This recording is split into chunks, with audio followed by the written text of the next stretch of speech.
الله وكفى وسلام على عباده الذين اصطفى أما بعد فأعوذ بالله من الشيطان الرجيم بسم الله الرحمن الرحيم هل أتاك حديث الغاشية وجوه يومئذ خاشعة عاملة ناصبة تصلى نارا حامية تسقى من عين آنية ليس لهم طعام إلا من ضريع لا يسمن ولا يغني من جوع وجوه يومئذ ناعمة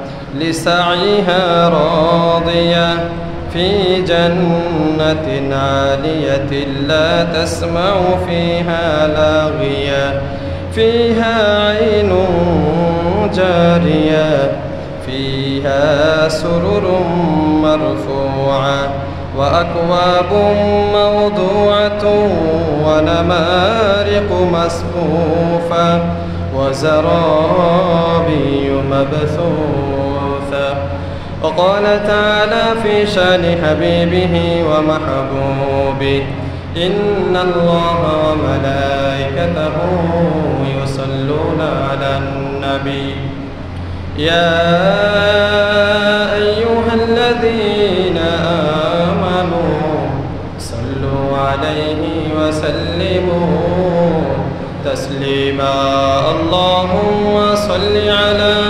محمد وعلى آل محمد كما صليت على إبراهيم وعلى آل إبراهيم إنك حميد مجيد اللهم بارك على محمد وعلى آل محمد كما باركت على إبراهيم وعلى آل إبراهيم إنك حميد مجيد بلغ العلا بكماله كشف الدجى بجماله حسنت جميع خصاله صلوا عليه وآله سبحانك لا علم لنا إلا ما علمتنا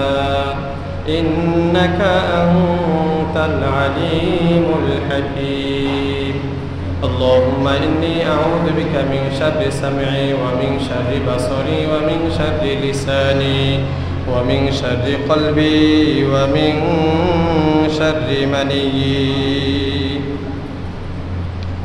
মোহতারাম হাজিরিন শ্রদ্ধেয় মুরব্বিয়ান কিরাম মুসল্লিয়ান ইজম দিন প্রিয় ইসলাম প্রিয় কোরআন প্রিয় নবী প্রিয় ভাইয়েরা মহান রব্বুল আলামিনের দরবারে লক্ষ কোটি শুকরিয়া যিনি অত্যন্ত আদর করে মায়া করে যাচাই করে বাছাই করে আজকে সপ্তাহের সর্বশ্রেষ্ঠ দিন জুমার দিনে আমাদেরকে আগে আগে মসজিদে আসার তৌফিক দান করেছেন সেজন্য শুকরিয়া তান সকলেই পড়ি আলহামদুলিল্লাহ লক্ষ কোটি দুরূদ ও সালাম বিশ্ব মানবতার মুক্তির দূত আকায়ে নামদারে তাজদারে মদিনা সরকারে দু আলম সরওয়ারে দু আলম সরওয়ারে কায়নাত রহমাতুল লিল আলামিন কুদওয়াতুল লিল মুমিনিন ইমামুল মুরসালিন খাতামুন নবিয়্যিন হযরত মুহাম্মদ মুস্তাফা সাল্লাল্লাহু আলাইহি ওয়াসাল্লামের উপর মোহতারাম হাজিরিন গত জুমায় আমরা আলোচনা করেছিলাম নাফরমানের মৃত্যুটা কেমন হবে এবং তার কবরের ভয়ঙ্কর শাস্তির কথা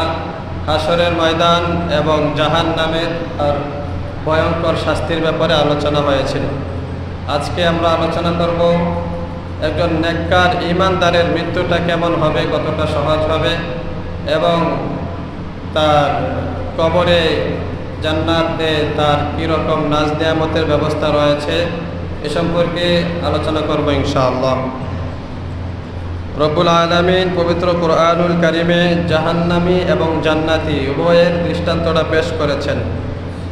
সূরা গাশিয়ার যে আয়াতগুলি তেলাওয়াত করেছি এখান থেকে 7টা আয়াত গত জুমাতে আলোচনা করেছিলাম। আজকে 8 নম্বর আয়াত থেকে প্রথম 7 আয়াতে আল্লাহ তাআলা জাহান্নামীদের অবস্থা বর্ণনা করেছেন। 8 নম্বর আয়াত থেকে আল্লাহ তাআলা জান্নাতীদের অবস্থা বর্ণনা করছেন। যারা জান্নাতি হবে তাদের অবস্থাটা বর্ণনা করেছেন। প্রথম কথা হলো আল্লাহ তাআলার নেককার বান্দা যারা হবেন, যারা আল্লাহ তাআলাকে রাজি খুশি করে দুনিয়া থেকে যেতে পারবেন, তাদের মৃত্যুটাও অনেক সহজ হবে। তাদের মৃত্যুটা নাফরমানের মতো এত কষ্টদায়ক হবে না, অনেকটা সহজ হবে এবং আসান হয়ে যাবে। তার জন্য তেমন কোনো কষ্ট হবে না। নবীজি সাল্লাল্লাহু আলাইহি ওয়াসাল্লামের হাদিস, ক্বালা রাসূলুল্লাহ সাল্লাল্লাহু আলাইহি ওয়াসাল্লাম, ইন্নাল আবদাল মুমিনা ইযা কানা ফি ইনকিতাইন মিনাদ দুনিয়া ওয়া ইকবালিন ফিল আখিরাহ। নবীজি সাল্লাল্লাহু আলাইহি ওয়াসাল্লাম বলেন, নিশ্চয় মুমিন বান্দা যখন দুনিয়া ছেড়ে আখিরাতের পাড়ি জমাবে, দুনিয়াতে বিদায় দেওয়ার সময় হয়ে যাবে, দুনিয়া ছেড়ে যখন আখিরাতের পথে রওনা হবে, জাআতহু মালাইকাতুন সুবিদুল ওজুহ। নবীজি বলেন, তার কাছে একদল ফেরেশতা আসবে, অগণিত ফেরেশতা, শুভ্র চেহারা বিশিষ্ট, সাদা উজ্জ্বল চেহারা বিশিষ্ট অগণিত ফেরেশতা তার কাছে এসে বসে যাবে। মাদ্দা বাসরিহি, যতক্ষণ যত দূর পর্যন্ত তার চোখের দৃষ্টি যায় তত দূর পর্যন্ত ফেরেশতারা এসে বসে যাবে। সুবহানাল্লাহ। স্বাগতম জানানোর জন্য ফেরেশতারা এসে যাবে। চোখের দৃষ্টি যতটুকু দূরে যায় তত দূর পর্যন্ত ফেরেশতারা এসে বসে যাবে। এবং মালাকুল মউত, যে সকল ফেরেশতাদেরকে দায়িত্ব দেওয়া হবে তার রূহ কবজ করার জন্য, তারা মাথার কাছে এসে বসবে। আসার পরে এই বান্দার রূহটা কবজ করবে। এত হালকাভাবে রূহ কবজ করবে। নবীজি সাল্লাল্লাহু আলাইহি ওয়াসাল্লাম বলেন, কাকতরাতিম মিনাল মা ফি সিক, কেমন যেন কলসির মধ্যে বা পানির পাত্রের মধ্যে পানি রাখলে পানি ঢালার পরে শেষের পানিটা যেমন আস্তে আস্তে টপকায়া টপকায়া পরে, কোনো ধরনের সমস্যা হয় না, এভাবে আসানের সাথে এই নেককার বান্দার রূহটাকে কবজ করা হবে। সুবহানাল্লাহ। তার মৃত্যুটা একেবারে সহজ হয়ে যাবে, মৃত্যুর কষ্টটা তেমন অনুভব হবে না। তার কারণ হলো ঈমানদার বান্দার কষ্ট যা ছিল মৃত্যুর আগেই ছিল।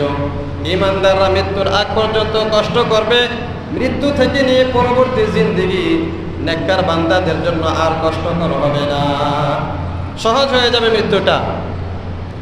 এরপরে নবীজি সাল্লাল্লাহু আলাইহি ওয়াসাল্লাম বলেন, এই নেককার বান্দার রূহটা নিয়ে ফেরেশতারা উপরের দিকে চলে যাবে। ইয়াসআদুনা ইলাল মালা, ইয়াসআদুনা ইলাস সামা, আসমানের দিকে ফেরেশতারা তার রূহটা নিয়ে যাবে। যাওয়ার সময় যে সকল ফেরেশতাদের সাথে সাক্ষাৎ হবে সবাই তাকে স্বাগতম জানাবে।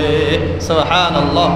প্রথম আসমানে যাওয়ার পরে প্রথম আসমানের যে দারওয়ান ইসমাঈল ফেরেশতার সাথে আরো যারা দারওয়ান আছে সকলে তখন তাকে স্বাগতম জানাবে এবং তারা বলবে যে এই রূহটা কার, এত সুঘ্রাণ আগে তো আমরা পাই নাই, এই সুঘ্রাণওয়ালা রূহটা কার, এত গ্রাণ সুঘ্রাণ, কত ভালো লাগতেছে, রূহটা কার?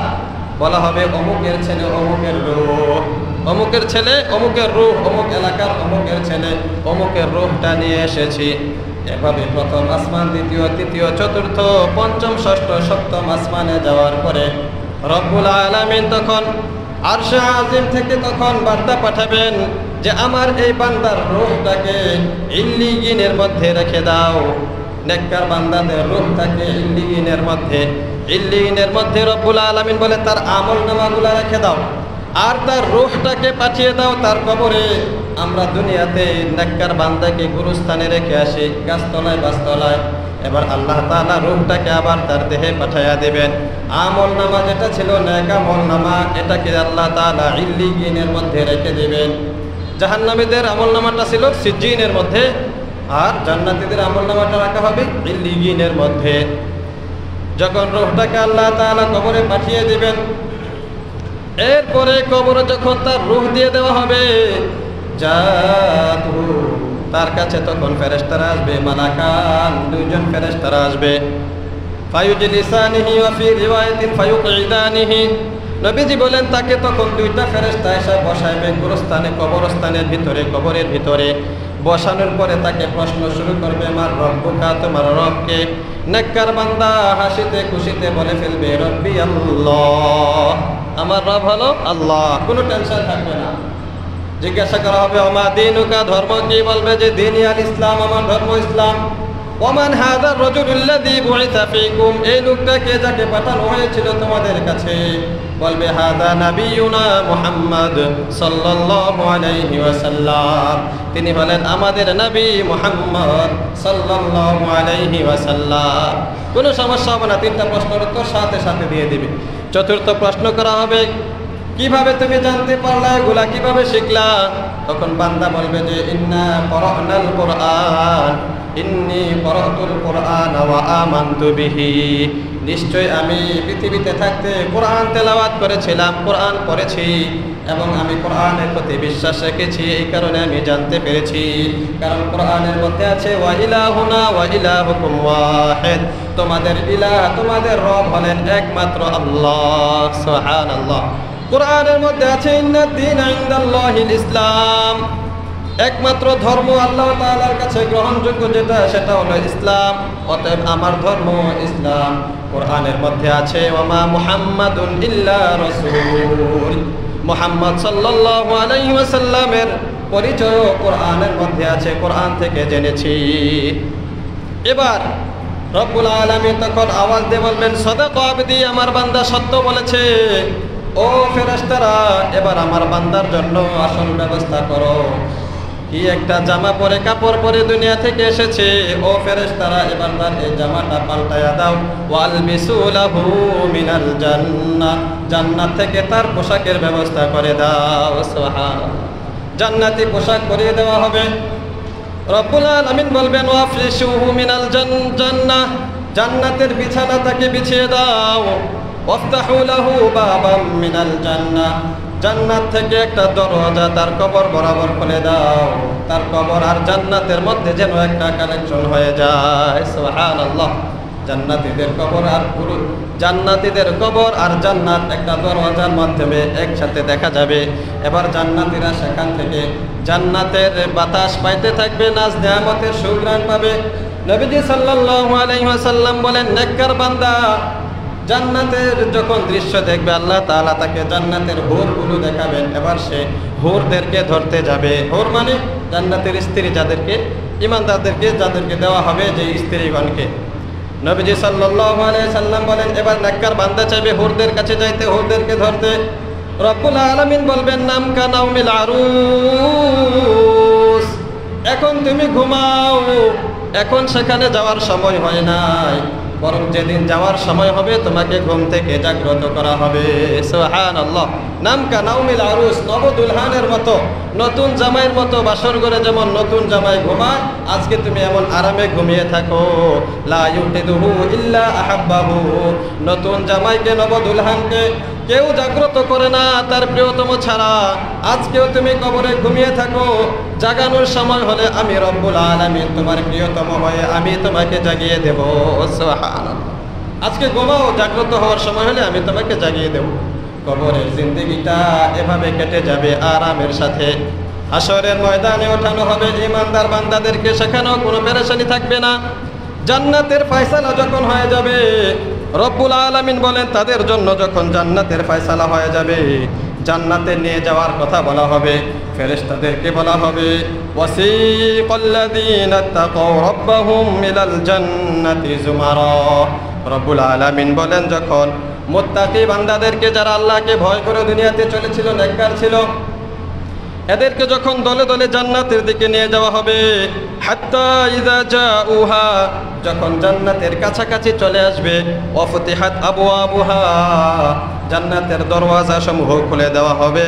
ওয়া ক্বালা লাহুম খাজানাতুহা সালামুন আলাইকুম, জান্নাতের দারোগা যারা আছে সবাই তখন তাকে সালাম জানাবে, বলবে যে সালামুন আলাইকুম, স্বাগতম জানাবে, সালাম জানাবে। আর ফেরেশতারা বলবে, তুবতিবিতুম ফাদখুলুহা খালিদিন, দুনিয়াতে ভালো কাজ করেছিলা, ভালোভাবে চলেছিলা, ফাদখুলুহা খালিদিন, আজকে তোমরা জান্নাতে চিরস্থায়ীভাবে ঢুকে যাও, এখান থেকে আর বের হওয়া লাগবে না। সুবহানাল্লাহ। জান্নাতীদেরকে এভাবে জান্নাতে দিয়ে দেওয়া হবে। জান্নাতে যাওয়ার সময় তাদের অবস্থাটা কি থাকবে? ক্বালা রাসূলুল্লাহ সাল্লাল্লাহু আলাইহি ওয়াসাল্লাম, নবীজি সাল্লাল্লাহু আলাইহি ওয়াসাল্লামের হাদিস, নবীজি সাল্লাল্লাহু আলাইহি ওয়াসাল্লাম বলেন, জান্নাতীদেরকে যখন জান্নাতে দেওয়া হবে তাদের বয়স কত হবে? সালাসুনা আও সালাসু ওয়া সালাসিনা, তাদের বয়সটা হবে 30 অথবা 33 বছর। কেউ মারা যায় শিশু অবস্থায়, কেউ বৃদ্ধ, কেউ যুবক অবস্থায়। নবীজি সাল্লাল্লাহু আলাইহি সাল্লাম বলেন, জান্নাতে যাওয়ার সময় সবার বয়স এক করে দেওয়া হবে। পরিপূর্ণ যৌবন তাদের মধ্যে থাকবে, একেবারে যুবক অবস্থায় 30 বা 33, এর ভিতরে তাদের বয়স থাকবে। এরকম বয়স করে সবাইকে জান্নাতে দিয়ে দেওয়া হবে। সুবহানাল্লাহ। বৃদ্ধ থাকবে না, সবাইকে যুবক বানিয়ে জান্নাতে দিয়ে দেওয়া হবে। এজন্য নবীজি সাল্লাল্লাহু আলাইহি সাল্লামের কাছে একজন বয়স্ক মহিলা আসছিল একবার। তো নবীজি বলছিলেন যে বুড়া মহিলারা কখনো জান্নাতে যাবে না। মহিলা কাঁদতেছিলেন যে আমরা বয়স্ক হয়েছি, এটা তো আমাদের দোষের কিছু না, এতে আমরা জান্নাতে যাব না, কারণটা কি? তখন নবীজি সাল্লাল্লাহু আলাইহি সাল্লাম বলেছেন, বুড়া বুড়ি তারা জান্নাতে যাবে না, তার অর্থ হলো জান্নাতে যাওয়ার সময় আল্লাহ তাআলা বৃদ্ধ বৃদ্ধা রাখবেন না, এদেরকে যুবক যুবতী বানিয়ে জান্নাতে পাঠাবেন। সুবহানাল্লাহ। তাহলে সবাইকে তখন যুবক বানিয়ে দিবেন। উচ্চতা কেমন হবে? নবীজি সাল্লাল্লাহু আলাইহি সাল্লাম বলেন, কা আদম, আদি পিতা হযরত আদম আলাইহিস সালামের উচ্চতা যেমন ছিল 60 হাত, এই 60 হাত উঁচু করে সবাইকে জান্নাতে দেওয়া হবে। সুবহানাল্লাহ। উচ্চতা হবে 60 হাত, বয়স হবে 30 বা 33। গায়ের রং কেমন হবে? নবীজি সাল্লাল্লাহু আলাইহি ওয়াসাল্লাম বলেন, কা ইউসুফ আলাইহিস সালাম, হযরত ইউসুফ আলাইহিস সালামের চেহারাটা যেমন উজ্জ্বল ছিল, সুন্দর ছিল, জান্নাতে প্রত্যেকটা যুবক যুবতীর চেহারাকে আল্লাহ তাআলা এরকম সুন্দর সুন্দরী বানিয়ে তারপরে জান্নাতে দিবেন। সুবহানাল্লাহ। শক্তি কেমন হবে? নবীজি সাল্লাল্লাহু আলাইহি সাল্লাম বলেন, কমপক্ষে 100 জন পুরুষ, 100 জন যুবকের গায়ে যে শক্তিটা থাকে, একজন জান্নাতীকে আল্লাহ তাআলা এই পরিমাণ শক্তি দিয়ে জান্নাতে পাঠাবেন। সুবহানাল্লাহ। এবার জান্নাতে যাবে। নবীজি সাল্লাল্লাহু আলাইহি ওয়াসাল্লাম বলেন, এই জান্নাতে যাওয়ার পরে তার সেখানে আর কোনো ধরনের কষ্ট থাকবে না, কোনো পেরেশানি থাকবে না। এই কথাটাই আল্লাহ তাআলা সূরা গাশিয়ার মধ্যে বলেন। আল্লাহ রাব্বুল আলামিন বলেন, লা লিসাইহা রাদিয়া ফি জান্নাতিন আলিয়া।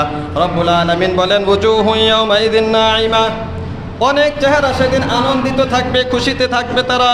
লিসাইহা রাদিয়া, দুনিয়াতে তারা কষ্ট করেছিল, অনেক কষ্ট করেছিল, কষ্টের কারণে জান্নাতে যারা যাবে তারা দুনিয়াতে কষ্ট করতে হবে, এটাই হলো নীতি। দুনিয়াতে কষ্ট করবে, তারপরে জান্নাতে যাবে। এজন্যই তো নবীজি সাল্লাল্লাহু আলাইহি ওয়াসাল্লামের হাদিসে এসেছে, ইবনে মাজাহ শরীফ, তিরমিজি শরীফের হাদিসের মধ্যে এসেছে, আবু হুরায়রা রাদিয়াল্লাহু তাআলা আনহু বর্ণনা করেন, নবীজি সাল্লাল্লাহু আলাইহি ওয়াসাল্লাম বলেন, জান্নাত যখন বানানো শেষ হলো, জাহান্নাম বানানো শেষ হলো, রব্বুল আলামিন তখন জিবরাইল আলাইহিস সালামকে পরিদর্শনের জন্য পাঠালেন। ও জিবরাইল, যাও জান্নাত গিয়ে দেখে আসো, জান্নাতের নাজ নেয়ামত গিয়ে দেখে আসো। জিবরাইল আলাইহিস সালাম গেলেন, জান্নাত দেখলেন, জান্নাতের নাজ নেয়ামত দেখলেন। আসার পরে আল্লাহ তাআলা জিজ্ঞাসা করলেন, ও জিবরাইল, তোমার মতামত কি? তোমার অনুভূতিটা কি? জান্নাত দেখে তুমি কি মত ব্যক্ত করতে চাও? জিবরাইল আলাইহিস সালাম বলেন, ইয়া রাব্বাল আলামিন, জান্নাত দেখার পরে, জান্নাতের নাজ নেয়ামত দেখার পরে আমার অনুভূতি এটা যে যারা জান্নাত সম্পর্কে জানতে পারবে, জান্নাতের নাজ ও নেয়ামতের সম্পর্কে জানতে পারবে, তারা অবশ্যই এই জান্নাতের জন্য পাগল করা হয়ে যাবে, তারা অবশ্যই জান্নাতি হয়ে যাবে। সুবহানাল্লাহ। এরপরে আবার আল্লাহ তাআলা জান্নাতকে বেষ্টন করে দিলেন, ঢেকে দিলেন। ওয়া হুফাতিন নার, হাদিসের মধ্যে আছে নবীজি সাল্লাল্লাহু আলাইহি সাল্লাম বলেন, হুজিবাতিন নার বিল মাকারি। এবার আল্লাহ তাআলা হুজিবাতিল জান্নাতু বিল মাকারি, জান্নাতটাকে ঢেকে দিলেন কিছু কষ্টদায়ক বস্তু দ্বারা, বিপদ আপদ দ্বারা। দুনিয়াতে যত ধরনের কষ্ট হইতে পারে, অভাব অনটন পেরেশানি বিপদ আপদ, এগুলো দিয়ে জান্নাতকে ঢেকে দিলেন। এবার জিবরাইলকে পাঠাইলেন, যাও এবার তুমি জান্নাত দেখে আসো। জিবরাইল আলাইহিস সালাম এবার দেখে আইসা বলেন, ইয়া রাব্বাল আলামিন, যে অবস্থা দেখেছি, এত কষ্ট, এত বিপদ আপদ সহ্য করে মনে হয় না আপনার কোনো বান্দা জান্নাতে যেতে পারবে। তাহলে কি পরিমাণ কষ্ট করতে হবে জান্নাতে যাওয়ার জন্য? এটাই আল্লাহ তাআলা বলেছেন লিসাইহা রাদিয়া। দুনিয়াতে সে কষ্ট করেছিল, অনেক কষ্টের পরে এবার জান্নাত পাবে, এজন্য সে খুশিতে ভাগ হয়ে যাবে, আনন্দিত হবে। আবার জাহান্নামকেও রব্বুল আলামিন দেখার জন্য জিবরাইলকে পাঠাইলেন। জিবরাইল আলাইহিস সালাম আয়েশা বললেন, ইয়া রব্বাল আলামিন, জাহান্নামের অবস্থা এত ভয়ঙ্কর, এত ভয়াবহ শাস্তি, আমার মনে হয় না আপনার কোনো বান্দা যদি জাহান্নামের শাস্তির কথা শুনে তাহলে সে জাহান্নাম থেকে বাঁচার চেষ্টা করবে না, এমনটা মনে হয় না। অবশ্যই সে জাহান্নাম থেকে বেঁচে থাকবে। এত কষ্ট দেখেছে। জিবরাইল বলেন জাহান্নামে কেউ যাবে না। এই কষ্ট শোনার পরে, জাহান্নামের আযাবের কথা শোনার পরে কেউ জাহান্নামী হবে না। এরপরে আবার জিবরাইলকে পাঠাইলেন। জিবরাইলকে পাঠানোর পরে যায় এবার দেখলেন জাহান্নামের উপরে আল্লাহ তাআলা এমন কিছু জিনিস দিয়ে ঢাকনা দিয়ে রাখছেন যেগুলো লোভনীয় বস্তু, লোভের জিনিস, আনন্দের জিনিস, এগুলা মানুষ দুনিয়াতে করবে। বড় আরাম আয়েশ দিয়ে ঢাকা রাখছেন, লোভের জিনিস দিয়ে ঢাকা রাখছেন, কোনো কষ্ট নাই। এবার জিবরাইল আয়েশা বললেন, ইয়া রাব্বাল আলামিন, যে অবস্থায় জাহান্নামকে দেখে আসছি মনে হয় না আপনার কোনো বান্দা জাহান্নাম থেকে বাঁচতে পারবে। খাবার দেয়, মনে করেন মাছ ধরে যারা বড়শি দিয়া, মজাদার খাবার যখন ফালায় তখন এটার গানে মজায় বড়শির মধ্যে মাছ আইসা অবশ্যই ঠোকর দেয়, যে মজাটা গ্রহণ করতে হবে, স্বাদটা গ্রহণ করতে হবে। কিন্তু স্বাদ গ্রহণ করার পরে তার অবস্থা কি হয়ে যায়? তার জীবন শেষ হয়ে যায়, এবার সে আর বাঁচতে পারে না। ঠিক তদ্রুপ জাহান্নামকেও আল্লাহ তাআলা এরকম লোভনীয় বস্তু দিয়ে সাজিয়ে রেখেছেন। দুনিয়াতে লোভ, লালসা, আরাম আয়েশ, ভোগ বিলাস সবগুলো করবে, তো এগুলোর পরিণামে এক পর্যায়ে জাহান্নামে যেতে হবে। আর যদি জান্নাতের আমল করতে পারে, জাহান্নামের কাছ থেকে বেঁচে থাকতে পারে, সেটা ভিন্ন কথা। কিন্তু জাহান্নামকে আল্লাহ তাআলা ঢেকে রেখেছেন লোভনীয় বস্তু দিয়ে, আর জান্নাতকে ঢেকে রেখেছেন কষ্টদায়ক বস্তু দিয়ে। কষ্ট করে যেতে পারলে জান্নাতের দরজা খুলে যাবে, সে জান্নাতি হবে। আর দুনিয়াতে লোভনীয় বস্তুর পিছনে পড়ে, দুনিয়ার লোভ আর মায়া মহব্বতে পড়ে শেষ পর্যন্ত ঠিকানা জাহান্নামে হয়ে যায়। তাহলে কি বুঝলাম আমরা? জান্নাতে যাওয়ার জন্য কষ্টের প্রয়োজন আছে। এজন্য রব্বুল আলামিন বলেন জান্নাতে যারা যাবে তারা খুশি হয়ে যাবে। কারণ হলো জান্নাতে গিয়ে তারা দেখবে দুনিয়াতে কষ্ট করেছিল, এই কষ্টের বিনিময় আল্লাহ তাআলা দিয়েছেন। এজন্য তারা জান্নাতে যাওয়ার পরে সব কষ্ট তখন ভুলে যাবে। জান্নাতীদের উচ্চতা, বয়স এবং সব দিক দিয়ে যখন আল্লাহ তাআলা পারফেক্ট করে দিবেন, এবার জান্নাতীদেরকে যখন জান্নাতে নিয়ে যাবেন, যাওয়ার পরে রব্বুল আলামিন জান্নাতের অবস্থাটাকে, হাদিসের মধ্যে আছে নবীজি সাল্লাল্লাহু আলাইহি ওয়াসাল্লাম বলেন জান্নাতের ইটগুলা কেমন হবে? লাবিনাতু মিনাল যাহাবি ওয়া লাবিনাতু মিনাল ফিদ্দা। একটা ইট হবে স্বর্ণের, আরেকটা ইট হবে রূপা। স্বর্ণের ইট, রূপার ইট, মাঝখানে ঢালাইটা হবে মেশকো আম্বরের। মেশকো আম্বর দিয়ে ঢালাই দেওয়া হবে, স্বর্ণ আর রূপা দিয়ে এভাবে জান্নাতের প্রাসাদ তৈরি করা হবে। নবীজি সাল্লাল্লাহু আলাইহি ওয়াসাল্লাম বলেন জান্নাতের মাটিগুলাকেও আল্লাহ তাআলা জাফরানের মাটি পরিণত করে দিবেন। জান্নাতের মধ্যে আল্লাহ তাআলা এতগুলা বাগান রাখবেন, এতগুলা নাজ নেয়ামতের ব্যবস্থা করে রাখবেন, নহরের ব্যবস্থা করে রাখবেন। বড় বড় 3টা নহর থাকবে। এই নহরগুলা থেকে তাকে আল্লাহ তাআলা পান করার জন্য আদেশ করবেন। আর জান্নাতি বান্দা সেখান থেকে তার সময় মতো যেটা খুশি সেটা পান করতে থাকবে। আল্লাহ রাব্বুল আলামিন সেই কথাটাই সূরা দাহারের মধ্যে বলেছেন, وجزاهم بما صبروا جنة وحريرا متكئين فيها على الأرائك لا يرون فيها شمسا ولا زمهريرا ودانية عليهم ظلالها وذللت قطوفها تذليلا। রব্বুল আলামিন বলেন জান্নাতীদের প্রতিদান তারা যে দুনিয়াতে সবর করেছিল, সবরের কারণে দেওয়া হবে। জান্নাতাও ওয়া হারিরা মুত্তাকিইনা ফিহা আলাল আরাইক, সেখানে তাদের জন্য আল্লাহ তাআলা বড় বড় খাটের ব্যবস্থা করবেন, সিংহাসনের ব্যবস্থা করবেন, মিম্বরের ব্যবস্থা থাকবে, সিংহাসনের ব্যবস্থা থাকবে। সিংহাসনের মধ্যে তারা উঠবে, ওঠার পরে তারা সেখানে আরামদায়ক হেলান দেওয়ার ব্যবস্থা করা হবে তাদের জন্য। হেলান দিয়ে দিয়ে রবের নাজ নেয়ামত ভোগ করতে থাকবে। সুবহানাল্লাহ। আর যে পালঙের মধ্যে উঠবে, সোফার মধ্যে উঠবে, ওঠার জন্য নিচে বিছিয়ে দেওয়া হবে গালিচা, লাল গালিচা। এবার সসম্মানে তারা সেখানে গিয়ে সিংহাসনে বসে আরাম আয়েশ ভোগ করতে থাকবে। রব্বুল আলামিন বলেন ফাওয়াকাহুমুল্লাহু শাররা যালিকাল ইয়াওম। রব্বুল আলামিন বলেন লা ইয়ারাউনা ফিহা শামসা ওয়ালা জামহারিরা। দুনিয়াতে কখনো গরম অনুভব করেছে, কখনো ঠান্ডা অনুভব করেছে আমার বান্দারা। গরমের সময়ও আমার হুকুম পালন করেছে, ঠান্ডার সময়ও আমার হুকুম পালন করেছে। এবার জান্নাতে সে গরম অনুভব করবে না, ঠান্ডাও অনুভব করবে না। সুবহানাল্লাহ। আরামদায়ক একটা পরিবেশ হয়ে যাবে। ওয়াদানিয়াতান আলাইহিম যিলালুহা ওয়া যুল্লিলাত কুতুফুহা তাযলিলা। জান্নাতে গিয়ে তারা ছায়ার মধ্যে থাকবে, আর জান্নাতের ফলগুলো তাদের নিকটে করে দিবেন, এত নিকটে যে তাদের মুখের সামনে এসে যাবে। কষ্ট করে ফল পায়রা খাওয়ার মতো এরকম কষ্ট করতে হবে না, একটু মনে চাইলেই হবে, বাস যেটা মনে চায় রব্বুল আলামিন সেটার ব্যবস্থা করে দিবেন। ওয়ায়ুতাফু আলাইহিম বিআনিয়াতিম মিন ফিদ্দাহ ওয়া আকওয়াবিন কানাত কওয়ারিরা। আল্লাহ রব্বুল আলামিন বলেন জান্নাতীদের চতুর্পাশে বিভিন্ন পেয়ালা নিয়ে এভাবে গিলমানরা ঘুরতে থাকবে, ছোট ছোট গিলমান ঘুরতে থাকবে, সুন্দর যুবক ছেলেরা ঘুরতে থাকবে, তাদের খাবারের ব্যবস্থা করবে, বিভিন্ন পাত্র নিয়ে আসবে। কওয়ারিরা মিন ফিদ্দাতিন কদ্দারুহা তাকদীরা। স্বর্ণের রূপার পেয়ালা নিয়ে আসবে, এগুলো তাদের জন্য আগ থেকে রব্বুল আলামিন নির্ধারিত করে রেখেছেন। সুবহানাল্লাহ। ওয়ায়ুসকাউনা ফিহা কাসা কানা মিজাজুহা জাঞ্জাবিলা। সেখানে তাদেরকে পান করানো হবে, দামি দামি শরাব পান করানো হবে, এগুলার কথা তারা জীবনে কল্পনাও করতে পারে নাই। এজন্যই তো হাদিসের মধ্যে আছে নবীজি সাল্লাল্লাহু আলাইহি ওয়াসাল্লাম বলেন আল্লাহু তাআলা আদাতু লিবাদিয়াস সালিহিন মা লা আইনুন রাআত ওয়ালা উযুনুন সামিআত ওয়ালা খাতার আলা কলবি বাশার। নবীজি বলেন আল্লাহ তাআলা বলেছেন আমি আমার ঈমানদার নেককার বান্দাদের জন্য জান্নাতে এমন নাজ নেয়ামতের ব্যবস্থা করে রেখেছি, মা লা আইনুন রাআত, যে নাজ নেয়ামত কখনো কোনো চক্ষু দুনিয়াতে দেখে নাই। সুবহানাল্লাহ।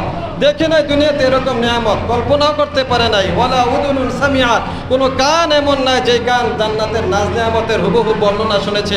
কেমন হবে নেয়ামতটা কিছুটা বর্ণনা পেয়েছে, কিন্তু পুরোপুরি স্বাদ কেমন হবে এটা কানেও শ্রবণ করে নাই, চোখেও দেখে নাই, অন্তরেও কখনো চিন্তা ভাবনা করতে পারে নাই। রব্বুল আলামিন বলেন আইনান ফিহা তুসাম্মা সালসাবিলা। তাদের জন্য পানির ব্যবস্থা করা হবে, এই পানিটা যেখান থেকে দেওয়া হবে এটার নাম হবে সালসাবিল। সালসাবিল নামক ঝর্ণা থেকে তাদের পানির ব্যবস্থা করা হবে। নবীজি সাল্লাল্লাহু আলাইহি ওয়াসাল্লাম বলেন পানিটা যে ঝর্ণা দিয়ে আসবে সেই ঝর্ণার মধ্যেও মেশকো আম্বর থাকবে, সুঘ্রাণযুক্ত মিষ্ট পানি তাদের সামনে আসবে, এবং তারা যে প্রাসাদের মধ্যে থাকবে তাজরি মিন তাহতিহাল আনহার, ওই প্রাসাদের নিচ দিয়েও এভাবে ঝর্ণার পানি যাইতে থাকবে। সুবহানাল্লাহ। প্রাসাদের নিচ দিয়েও পানি যাচ্ছে, ঝর্ণার পানি। ওয়ায়াতুফু আলাইহিম বিলদানুম মুখাল্লাদুন ইযা রাআইতাহুম হাসিবতাহুম লুলুআম মানসুরা। মুক্তার মতো ঝলঝল করতে থাকবে, এরকম ছোট ছোট ছেলেরা তাদের আশেপাশে মেহমানদারি করার জন্য আসবে, খেদমত করার জন্য আসবে, সেবা করার জন্য আসবে। সুন্দর সুন্দর ছেলেরা সেবা করার জন্য চতুর্দিকে ঘুরবে। নবীজি সাল্লাল্লাহু আলাইহি সাল্লামকে আল্লাহ তাআলা বলেন আপনি এগুলোকে দেখলে মনে করবেন যে মনে মুক্তা ঝলমল করছে। ওয়া ইযা রাআইতা সাম্মা রাআইতা নাঈমা ওয়া মুলকান কাবীরা আলিয়াহুম সিয়াবু সুনদুসিন খুদরু ওয়া ইস্তাবরাক। জান্নাতীদেরকে আল্লাহ তাআলা যে পোশাকটা পরাবেন, রেশমের পোশাক পরাবেন, সবুজ পোশাক পরাবেন। ওয়া হুল্লু আসাবির মিন ফিদ্দাহ, সৌন্দর্যের জন্য আল্লাহ তাআলা তাদেরকে রূপার চুড়িও পরাবেন, রূপার নেকলেসও পরাবেন, রূপার জিনিসপত্র পরাবেন।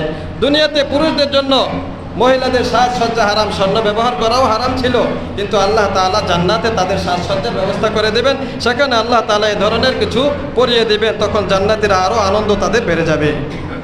ওয়াসাকাহুম রাব্বুহুম শারাবান তাহুরা, এরপর তাদের রব সন্তুষ্ট হয়ে তাদের জন্য রাখবেন শারাবান তাহুরা, পবিত্র শরাব। দুনিয়াতে মদ খায় নাই, বান্দা নাফরমানি করে নাই, হারাম থেকে বেঁচে থাকে নাই, বেঁচে ছিল হালালের উপরে ছিল।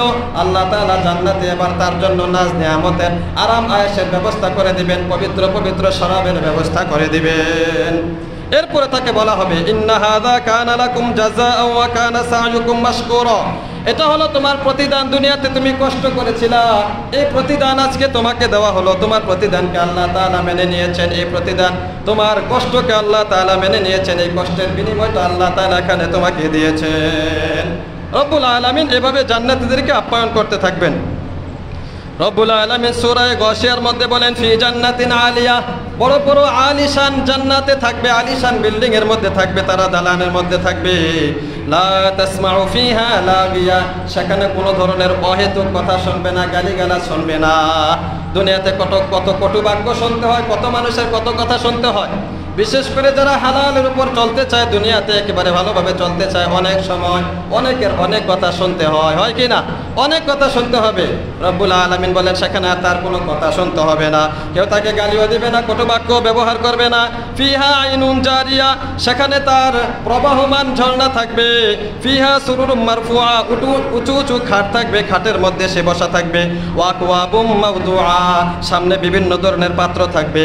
ওয়ানামারিকু মাসফুফা, হেলান দেওয়ার মতো দামি দামি বালিশ থাকবে, সারি সারি বালিশ রাখা হবে, সে যেন সেখানে হেলান দিয়ে আরাম করতে পারে। বিভিন্ন সূরায় বিভিন্ন আয়াতে আল্লাহ তাআলা জান্নাতীদের এই অবস্থাটা বর্ণনা করেছেন। ওয়াজারাবিয়্যু মাবসুসা, এভাবে রব্বুল আলামিন জান্নাতীদের বর্ণনা দিয়েছেন। আল্লাহ তাআলা জান্নাতীদের হুরদের বর্ণনা দিয়েছেন। নবীজি সাল্লাল্লাহু আলাইহি ওয়াসাল্লাম বলেন একটা জান্নাতীকে কমসে কম 70 থেকে 72টা হুর দেওয়া হবে তার জান্নাতে আরাম করার জন্য। সুবহানাল্লাহ, একটা না, দুইটা না, 70টা, কোনো বর্ণনায় 72টা হুরের ব্যবস্থা করা হবে, জান্নাতি রমণীদের ব্যবস্থা করা হবে। তাদের দৃষ্টান্তটা কি নবীজি সেটাও বলেছেন। হুররা কেমন হবে? নবীজি সাল্লাল্লাহু আলাইহি ওয়াসাল্লাম বলেন এত উজ্জ্বল হবে, এত উজ্জ্বল হবে যে তারা কাপড় পরবে, 70টা কাপড় পরার পরেও তাদের শরীরটা দেখা যাবে। সুবহানাল্লাহ। সেখানে জান্নাতীদের মধ্যে কোনো গন্ধ থাকবে না, দুর্গন্ধ থাকবে না, আনাপাক কোনো জিনিস থাকবে না। নবীজি সাল্লাল্লাহু আলাইহি সাল্লাম এটাও বলেছেন। সাহাবী জিজ্ঞাসা করলেন ইয়া রাসূলুল্লাহ, এত খাবার দাবারের ব্যবস্থা করা হবে, তাহলে এগুলা যাবে কোন? নবীজি সাল্লাল্লাহু আলাইহি ওয়াসাল্লাম বললেন যে আল্লাহ তাআলা তার এই খাবার হজম করার জন্য একটা ঢেকুরের ব্যবস্থা করে দেবেন, আর তার শরীর থেকে ঘাম বের হবে, মেশক আম্বরের সুঘ্রাণ, এর মাধ্যমে তার খাবার হজম হয়ে যাবে। সুবহানাল্লাহ। ওয়ালা ইয়াবুলুনা ওয়ালা ইয়াফতুলুনা, সেখানে প্রস্রাব পায়খানাও করবে না, থুতুও ফেলবে না, কফও ফেলবে না, এগুলার ফালার কোনো প্রয়োজনই হবে না। কফ, থুতু, প্রস্রাব পায়খানা সেখানে এগুলার প্রয়োজনই হবে না, এভাবে আরামাসে সেখানে থাকবে। নবীজি সাল্লাল্লাহু আলাইহি ওয়াসাল্লামের জবান থেকে যখন জান্নাতের আলোচনা শুনলেন, সাহাবায়ে কেরাম সব সময় যেটা চাইতেন নবীজির সান্নিধ্য, নবীজির সুহবত। নবীজির এরকম একজন সাহাবী প্রশ্ন করলেন ইয়া রাসূলুল্লাহ, ইয়া হাবিবাল্লাহ, জান্নাতের এত নিয়ামতের বর্ণনা শুনলাম, এবার আমাদের সবচেয়ে বড় চাওয়া হলো আমরা যেন জান্নাতে আপনার সাথে থাকতে পারি। সুবহানাল্লাহ। এর চেয়ে বড় নিয়ামত আর আমাদের কাছে কিছু হবে না। ইয়া রাসূলুল্লাহ, ইয়া হাবিবাল্লাহ, আমল বলে দেন, কাজ বলে দেন, এমন কোন কাজ বলে দেন যেটা করলে আমরা আপনার সাথে থাকতে পারবো, আপনার সাথে আমরা সেখানে আরাম আয়েশ ভোগ করতে পারবো। সুবহানাল্লাহ। নবীজি বললেন আওয়া গায়রু যালিক, সাহাবী এবার অন্যটা চাও, এটা না চাও অন্যটা চাও। সাহাবী বললেন হুয়া যালিক, এটাই চাই, অন্য কিছু চাই না ইয়া রাসূলুল্লাহ।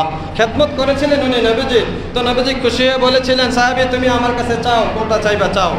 তখন ওই সাহাবী এটা আবদার করলেন ইয়া রাসূলুল্লাহ, জান্নাতে যে বর্ণনা দিয়েছেন আমার আশা এবং আমি চাই যে জান্নাতে আপনার সাথে থাকবো।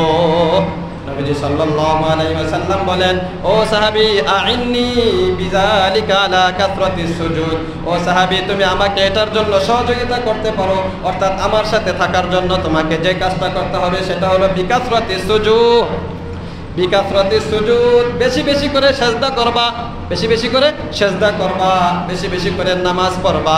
আরেকটা আমল নবীজি সাল্লাল্লাহু আলাইহি সাল্লাম বলেছেন ওয়া আকসির আলাইয়া সালাত, আমার উপর বেশি বেশি করে দুরূদ পড়বা, কারণ যে ব্যক্তি আমার উপর বেশি বেশি করে দুরূদ পড়বে জান্নাতে সে আমার কাছাকাছি থাকতে পারবে। সুবহানাল্লাহ। তাহলে কয়েকটা আমল এখানে নবীজি বলেছেন, এক হলো কাসরাতিস সুজুদ, বেশি বেশি করে সিজদা করা অর্থাৎ নামাজ পড়া। দ্বিতীয়টা হলো বেশি বেশি করে দুরূদ পড়া। আরো একটা আমলের কথা নবীজি সাল্লাল্লাহু আলাইহি ওয়াসাল্লাম বলেন, নবীজি বলেন ইন্নী ওয়া কাফিলুল ইয়াতীমি কাহাতাইন, যে ব্যক্তি আমার এবং আমার সাথে জান্নাতে থাকতে চায় তার জন্য একটা আমল হলো সে ইয়তিমের ভরণ পোষণের ব্যবস্থা করবে, ইয়তিমের লালন পালন করবে। কারণ যে ইয়তিমের দেখাশোনা করে লালন পালন করে সে আর আমি কাহাতাইনি, দুইটা আঙ্গুল এভাবে দাঁড় করে নবীজি বলেন কাহাতাইনি, এই আঙ্গুল যেমন পাশাপাশি সে আর আমি এরকম জান্নাতে পাশাপাশি থাকতে পারবো। সুবহানাল্লাহ। আরেকটা আমল নবীজি সাল্লাল্লাহু আলাইহি ওয়াসাল্লাম বলেছেন মান আলা জারিয়াতাইনি, যে ব্যক্তি তার দুইটা কন্যা সন্তানকে লালন পালন করবে, অথবা দুই বোনকে লালন পালন করবে বিবাহ দেওয়া পর্যন্ত, অথবা নবীজি সাল্লাল্লাহু আলাইহি সাল্লাম বলেন তার মৃত্যু পর্যন্ত সে তার 2 বোনের অথবা 2টা মেয়ের লালন পালন করেছে, সে আর আমি জান্নাতে এরকম একেবারে কাছাকাছি থাকবো। সুবহানাল্লাহ। তাহলে যাদের কন্যা আছে, মেয়ে সন্তান আছে, এই সৌভাগ্যটা অর্জন করার সুযোগ আছে তাদের। 2টা মেয়ে আর 2টা যদি বোন থাকে তাহলে বোনদের সেবা করা, দেখাশোনা করা, মেয়ে থাকলে মেয়েদের দেখাশোনা করা। কোনো বর্ণনা আছে একজন সাহাবী বলেন, ইয়া রাসূলুল্লাহ, যদি একজন থাকে 2জন নাই? আল্লাহ নবী সাল্লাল্লাহু আলাইহি সাল্লাম বলেন, একজন থাকলেও আল্লাহ তাআলা তাকে দিতে পারেন, এই সুযোগটা তার জন্য রয়েছে, সেও এই ফজিলত পেতে পারে। তাহলে যাদের কন্যা সন্তান 2জন আছে তাদেরকে এভাবে লালন পালন করা, তাদেরকে দেখাশোনা করা এবং হক আদায় করে লালন পালন করা। যেভাবে লালন পালন করলে আল্লাহ তাআলা খুশি থাকবেন, আল্লাহর হাবিব খুশি থাকে, সেভাবে লালন পালন করা। তাহলে নবীজি বলেছেন সে আমার সাথে জান্নাতে থাকতে পারবে। তাহলে এই জান্নাতের বর্ণনা শুনে সাহাবায়ে কেরাম নবীজির সাথে জান্নাতে থাকার আমল কি জানতে চাইলে নবীজি কয়েকটা আমল দিলেন। আমলগুলো মনে থাকবে আমাদের: কাসরতি সুজুদ, বেশি বেশি সিজদা করা, নামাজ পড়া, ইয়েতিমের লালন পালন করা, কন্যা সন্তানদের দেখাশোনা করা, বোন থাকলে বোনদের দেখাশোনা করা। এভাবে নবীজির কাছাকাছি থাকা যাবে জান্নাতে। জান্নাতে নবীজি সাল্লাল্লাহু আলাইহি সাল্লাম বলেন, ও সাহাবীরা, জান্নাতে আরো একটা বড় নিয়ামত আছে, সেই নিয়ামতের কথা তখন তোমরা ভুলে যাইবা। কারণ কোরআনে রব্বুল আলামিন বলেন, লাহুম মা ইয়াশাউনা ফিহা ওয়া লাদাইনা মাসিদ। জান্নাতীদের জন্য আমি যা চাই এরকম নিয়ামতের ব্যবস্থা করব, তারা যা চায় সেগুলোর ব্যবস্থা করা হবে, মনে আসার সাথে সাথে সেগুলোর ব্যবস্থা করে দেওয়া হবে। ওয়ালাহুম, তাদের জন্য আরও একটা এরকম নিয়ামত থাকবে যেটা অতিরিক্ত আমার পক্ষ থেকে দেওয়া হবে, এটা তারা চাইবে না, মনের মধ্যে আসবে না, কিন্তু আমি তাদেরকে ইচ্ছা করে দেব। সুবহানাল্লাহ। সেটা কি? সেটা হলো রব্বুল আলামিনের দিদার। প্রতিটা মুমিন বান্দা সেদিন আল্লাহ রব্বুল আলামিনকে দেখতে পারবে। সুবহানাল্লাহ। নবীজি সাল্লাল্লাহু আলাইহি সাল্লামের হাদিস ইবনে মাজাহ শরীফের মধ্যে আছে 4336 নম্বর হাদিস। হযরত আবু হুরায়রা রাদিয়াল্লাহু তাআলা আনহু বলেন, আল্লাহর হাবিব সাল্লাল্লাহু আলাইহি ওয়াসাল্লাম আমাকে এই হাদিসটা শুনিয়েছেন। একবার আমি যাচ্ছিলাম এক জায়গায়, আমার এক বন্ধুর সাথে দেখা। তাকে দেখার পরে তাকে আমি জিজ্ঞাসা করলাম, ও বন্ধু কেমন আছো? সে এবার বলল, সাঈদ ইবনে মুসাইয়িব তার নাম। বললাম, সাঈদ কেমন আছো? সে বলল, ভালো আছি। এবার বললাম যে, সাঈদ তোমার জন্য তো আমি দোয়া করেছি জান্নাতের বাজারে যেন তোমার সাথে আমার সাক্ষাৎ হয়। সুবহানাল্লাহ। বলে যে, বন্ধু আমি তোমার জন্য দোয়া করেছি তোমার আমার সাক্ষাৎ যেন জান্নাতের বাজারে হয়। জিজ্ঞাসা করলেন, জান্নাতের বাজার হবে? তখন আবু হুরায়রা বললেন, অবশ্যই হবে। ক্বালা রাসূলুল্লাহ সাল্লাল্লাহু আলাইহি ওয়াসাল্লাম, ইন্না ফিল জান্নাতি লাসুকান, নিশ্চয় জান্নাতের মধ্যে একটা বাজারের ব্যবস্থা করা হবে। সেই বাজারটা হবে দুনিয়ার দিন অনুযায়ী শুক্রবার দিন। এই যে আজকে শুক্রবার, শুক্রবারে একটা জান্নাতে বাজারের ব্যবস্থা করা হবে। নবীজি সাল্লাল্লাহু আলাইহি ওয়াসাল্লাম বলেন, এই বাজারে জান্নাতীরা যাবে। জান্নাতীরা যাওয়ার পরে আল্লাহ তাআলা ঘোষণা করবেন, ও আমার জান্নাতি বান্দারা, আজকে তোমাদের কেমন একটা নিয়ামত দেব, যে নিয়ামতটা তোমরা চাও নাই, তোমাদের মনেও আসে নাই। জান্নাতীরা বলবে, ইয়া রাব্বাল আলামিন, আপনি কি আমাদেরকে ক্ষমা করেন নাই? বলবে যে, হ্যাঁ ক্ষমা করেছি। আপনি কি আমাদেরকে নাজ নিয়ামত দেন নাই? বলবে, হ্যাঁ দিয়েছি। আপনি কি আমাদের চেহারাকে উজ্জ্বল করেন নাই? বলবেন, হ্যাঁ উজ্জ্বল করেছি। তাহলে আর কোন নিয়ামত বাকি রইল? তখন ঘোষণা হবে, আল্লাহ তাআলার দিদার, রব্বুল আলামিনের দর্শন এখনো বাকি আছে। ও ইমানদার বান্দারা, এই নিয়ামতটা তোমরা এখন ভোগ করবা। সুবহানাল্লাহ। সাহাবীরা প্রশ্ন করলেন, ইয়া রাসূলুল্লাহ, আল্লাহ তাআলাকে সবাই একসাথে কিভাবে দেখবে? এত মানুষ, কোটি কোটি মানুষ কিভাবে আল্লাহ তাআলাকে দেখবে? নবীজি সাল্লাল্লাহু আলাইহি ওয়াসাল্লাম বলেন, পূর্ণিমার চাঁদ, 14 তারিখের চাঁদটা দেখতে যেমন তোমাদের কোনো সমস্যা হয় না, সবাই যেমন সমানভাবে দেখতে পারো, ঠিক তদ্রূপ রব্বুল আলামিনও আরশে আজিমের পর্দা খুলে দেবেন। এবার সব ঈমানদার বান্দারা রব্বুল আলামিনকে দেখতে পাবে। সুবহানাল্লাহ। তাকিয়ে থাকবে, এভাবে তাকিয়ে থাকবে, চোখ আর নামাবে না। রব্বুল আলামিন কি ইমানদার বান্দারা দেখবে। আল্লাহর হাবিব সাল্লাল্লাহু আলাইহি সাল্লাম বলেন, শুধু তাই নয়, বরং আল্লাহ তাআলা প্রত্যেকটা মুমিনের সাথে একা একা আলাদাভাবেও কথা বলবেন। সুবহানাল্লাহ। ডাক দিয়ে বলবেন, অমুকের ছেলে অমুক, নাম ধরে ধরে বলবেন, অমুকের ছেলে অমুক, কেমন আছো? দুনিয়াতে তুমি এমন এমন করেছিলা। এভাবে বিভিন্ন কথা, দুনিয়ার বিভিন্ন কাজ স্মরণ করায় দিয়ে আল্লাহ তাআলা বান্দাদের সাথে কথা বলবেন। সুবহানাল্লাহ। হাশরের ময়দানে এটা হবে সবচেয়ে বড় নিয়ামত জান্নাতীদের জন্য। এবার জান্নাতীরা পিছনের সব নিয়ামতের কথা ভুলে যাবে। রব্বুল আলামিনকে দেখে মনে করবে, এর চাইতে বড় নিয়ামত তো আর হতে পারে না। সারাটা জীবন যে কষ্ট আমরা করেছিলাম, আমরা যার কথা অনুযায়ী চলেছিলাম, রব্বুল আলামিনকে দেখতে পেরেছি, এর চেয়ে বড় নিয়ামত আমাদের জন্য আর কিছু হবে না। এভাবে অনেক বছর কেটে যাবে। এরপরে রব্বুল আলামিন তাদের মাথার উপরে একটা মেঘের মতো ছায়া দিবেন, মেঘ থেকে বৃষ্টি পড়বে, বৃষ্টিটা হবে মেশকো আম্বরের মতো সুগ্রামযুক্ত বৃষ্টি। সুবহানাল্লাহ। বৃষ্টি হওয়ার পরে এবার জান্নাতীদের হুঁশ ফিরে আসবে। আল্লাহ তাআলা বলবেন, ও জান্নাতীরা যাও, এবার তোমরা তোমাদের বাড়িতে চলে যাও, তোমাদের জন্য নাজ নেয়ামতের ব্যবস্থা করে রেখেছি, যেটা খুশি তোমরা সেটা নিয়ে যেতে পারবা। জান্নাতীরা জান্নাতের বাজার থেকে যাওয়ার সময় যার যা মনে চায় নিয়ে যাবে, সেখানে টাকা পয়সা দেওয়া লাগবে না, যার যেটা খুশি সেটা নিয়ে বাড়িতে যাবে। যাওয়ার পরে জান্নাতের রমণীগণ বলবে, ব্যাপারটা কি, তোমরা তো যখন আমাদের এখান থেকে বের হয়েছিল তখন এত সুন্দর ছিল না, আজকে তোমাদের চেহারা কিভাবে এত সুন্দর হয়ে গেল? বলবে যে আজকে আমরা রব্বুল আলামিনের দর্শন লাভ করেছি, রব্বুল আলামিনের নূরের তাজাল্লিতে আজকে আমাদের চেহারা পরিবর্তন হয়ে গিয়েছে। জান্নাতের এবার হুরেরা গান গাইবে, নাচতে থাকবে, বলবে নাহনুল্লাযী আমরা হলাম এমন জান্নাতি স্ত্রী, নাহনুল্লাযী লা আসখাতু আবাদান আমরা কখনো তোমাদের উপরে রাগান্বিত হব না, নাহনুল খালিদাতু ফালা নাবিদু আমরা চিরস্থায়ী, আমরা কখনো ধ্বংস হব না, আমাদের যৌবনও কখনো শেষ হবে না, নাহনুল খালিদাতু ফালা নাবিদু ওয়ালা নাসখাতু আবাদান কখনো তোমাদের উপরে রাগ করব না, ওয়াকুন্না ওয়াবুশরা লিমান কানা লানা ওয়াকুন্না লাহু সুসংবাদ ওই সমস্ত ব্যক্তিদের জন্য যারা আমাদের জন্য হয়েছে, আমরা যাদের জন্য হয়েছি। সুবহানাল্লাহ। এভাবে আল্লাহ তাআলা জান্নাতের নাজ নেয়ামতের ব্যবস্থা করে রেখেছেন।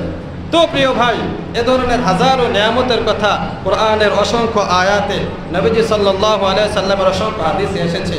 কিছু নেয়ামতের কথা আমরা এখানে আলোচনা করেছি, কিন্তু এই নেয়ামতগুলো পাওয়ার জন্য শর্ত হলো লিসাইহা রাদিয়া। আল্লাহ তাআলা যেটা বলেছেন যে দুনিয়াতে কষ্ট করতে হবে, কষ্ট করলে আল্লাহ তাআলা তার জন্য এই নেয়ামতের ব্যবস্থা রেখেছেন। আরেক আয়াতে সূরা গাশিয়ার মধ্যে আল্লাহ রাব্বুল আলামিন বলে দিয়েছেন, ওয়া আম্মা মান খাফা মাকামা রাব্বিহি ওয়া নাহান নাফসা আনিল হাওয়া ফাইনাল জান্নাতা হিয়াল মাওয়া। যারা তার রবের মাকামকে ভয় করবে এবং ওয়ানাহান নাফসা নিজের নফসকে বিরত রাখবে আনিল হাওয়া কুপ্রবৃত্তি থেকে, দুনিয়াতে যারা এই কষ্টটা করতে পারবে, ফাইনাল জান্নাতা হিয়াল মাওয়া জান্নাত হবে তাদের ঠিকানা। এজন্য প্রিয় ভাই, কষ্ট হলেও রবের আহকামগুলা পালন করা। বিভিন্ন ইখতিলাফ থাকতে পারে, মতানৈক্য থাকতে পারে, কেউ এটা বলতে পারে, কেউ ওইটা বলতে পারে, সমস্যা নাই, আপনি যেটা খুশি যেভাবে খুশি সেভাবে রবের গোলামি করেন, এটা হলো আসল কথা। রবের গোলামি করা উদ্দেশ্য থাকবে রবকে খুশি করা, রাসূল পাক সাল্লাল্লাহু আলাইহি সাল্লামের তরিকা অনুযায়ী চলা, উদ্দেশ্য রাসূল যেন আমার প্রতি খুশি থাকে, হাসরের ময়দানে যেন রাসূল আমার প্রতি নারাজ না হয়ে যায়, এই উদ্দেশ্যে আমল করতে থাকেন না। কেউ এটাকে সুন্নাত বললো, কেউ বেদাত বললো, কেউ এটাকে জায়েজ বললো, কেউ না জায়েজ বললো। আপনি যদি এটাকে ভালো মনে করেন এবং আপনি নির্ভরযোগ্য সূত্রের মাধ্যমে, তথ্যের মাধ্যমে এটাকে যাচাই বাছাই করে দেখেছেন যে এটা করলে কোনো সমস্যা নাই, এ ধরনের আমল করতে থাকেন। দ্বিধাদ্বন্দ্বে পড়া যাবে না, বিভ্রান্তিতে পড়া যাবে না। অনেক সময় আমরা বিভ্রান্তিতে পড়ে অনেকে নামাজে আসে না, অনেকে ইবাদত বন্দেগী করে না, কয় এমুক মোল্লা এটা কয়, অমুক মোল্লা এটা কয়। আমরা কোন পথে যাবো? আপনার যে পথটা ভালো লাগে, বিবেক দিয়ে যেটা ভালো মনে করেন সেই পথে থাকেন, কিন্তু রবের গোলামি করেন, এটা হলো আসল কথা। রবের গোলামি করেন, রাসূল পাক সাল্লাল্লাহু আলাইহি সাল্লামের তরিকা অনুযায়ী চলেন, বাস এর মধ্যেই সফলতা। ফামান যুহজিহা আনিন নার ওয়া উদখিলাল জান্নাহ ফাকাদ ফাজ। রব্বুল আলামিন বলেন, যাকে আল্লাহ তাআলা জাহান্নাম থেকে বাঁচায়া জান্নাত দিয়ে দিবেন সেই সফল, বাস এর চাইতে বড় সফলতা আর কিছু নাই। এজন্য দুনিয়াতে থাকে একটু কষ্ট কইরা আল্লাহ তাআলার কাছে আমরা যেন সন্তুষ্টি কামাই করতে পারি, আল্লাহ তাআলার জান্নাত লাভ করতে পারি, জাহান্নাম থেকে বাঁচতে পারি। আল্লাহ আমাদেরকে তৌফিক দান করুন। আমিন। মসজিদের জন্য সকলে